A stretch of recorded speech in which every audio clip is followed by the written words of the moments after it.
ഭക്ഷണത്തിനായി പോകുന്ന കാഴ്ചയാണ് കണ്ടുകൊണ്ടിരിക്കുന്നത്.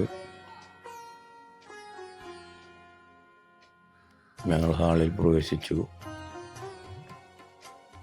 ചിക്കൻ ബിരിയാണി ആയിരുന്നു ഉച്ചയ്ക്ക്. സർലാസ്, അച്ചാറ്. ഇതാണ് ഹാള്. 2026 പെരുന്നാൾക്ക് ശേഷം ഈ ഹാള് പൊളിച്ചു പണിയാൻ പോണ്.